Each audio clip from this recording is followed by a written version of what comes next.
Hi, hello friends. Now I'm going to tell a story about Troilus and Cressida written by Geoffrey Chaucer. This is very interesting story. First, we have to see about the characteristics of this poem. This is an epic poem.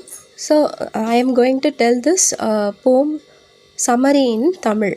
Okay.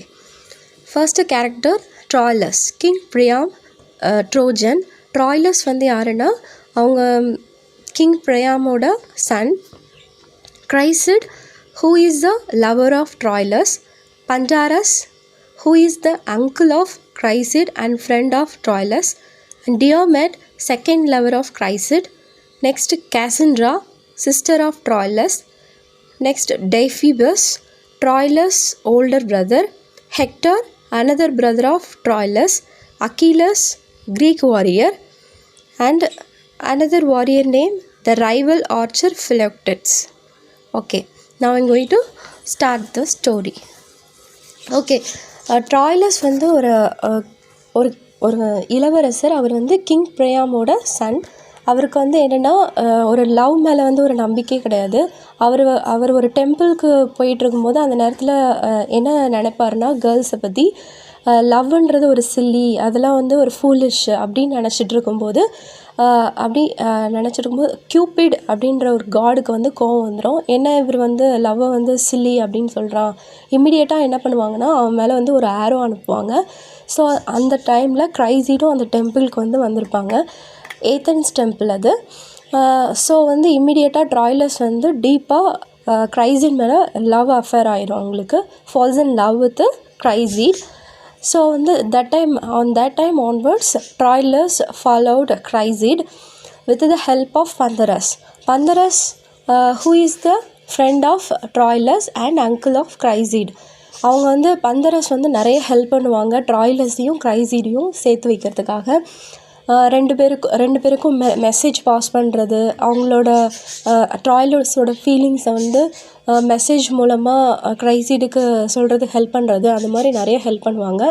So one day வந்து என்னென்னா, ரெண்டு பேரையும் first டைமாக meet பண்ண வைக்கணும் அப்படின்ட்டு பாந்தரஸ் வந்து முடிவு பண்ணி டெய்ஃபிபஸ் அவங்களோட வீட்டுக்கு அழைச்சிட்டு வருவாங்க. அவங்க வீடு டெய்ஃபிபஸ் யாருன்னா ட்ராய்லஸோட பிரதர்.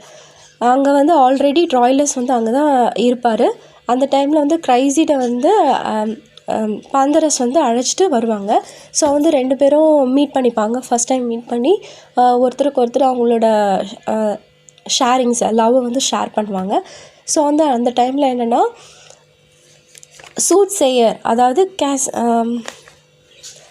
கிரைசிடோட அப்பா என்ன பண்ணுவாருன்னா, நம்ம வந்து ட்ராயில் வந்து இருக்க வேணாம், க்ரீக்குக்கு வந்து போயிடணும். ஏன்னா வந்து ட்ராய் வந்து ஒரு டிஃபியேட் ஆகுற மாதிரி இருக்குது ஒரு பேட்டிலில் வந்து. ஏன்னா வந்து க்ரீக்குக்கும் ட்ராய்க்கும் வந்து ரொம்ப நாளாக வந்து போர் நடந்துகிட்ருக்கும். அந்த போரில் வந்து க்ரீக்கில் இருக்கிறவங்க ட்ராய் மேலே ரொம்ப கோவமாகவே இருப்பாங்க. 10 வருஷமாகவே கோவமாகவே இருந்தாங்க. ஸோ வந்து ட்ராயில் இருக்கிற அந்த வாரியர்ஸ் எல்லாமே ரொம்ப வீக்கு, எப்படியும் வந்து நம்ம தோற்றுருவோம் அப்படின்ற வந்து அவர் ஒரு ப்ராஃபட் மாதிரி. அவர் வந்து ஒரு ஆஸ்ட்ராலஜி. அவங்க வந்து தோற்றுருவாங்க அப்படின்ற ஒரு இன்டென்ஷன்லேயே இருப்பார். ஸோ வந்து கிரைசிடை எப்படியாவது க்ரீக்குக்கு அனுப்பிடணும் அப்படின்ற ஒரு இன்டென்ஷனில் இருப்பார். ஸோ வந்து கிரைசிடும் வந்து சங்கடமாக தான் இருப்பார். அது எப்படி நம்ம வந்து ட்ராய்லஸை விட்டுட்டு போகிறது, ஏன்னா ரெண்டு பேரும் ரொம்ப லவ் பண்ணுவாங்க.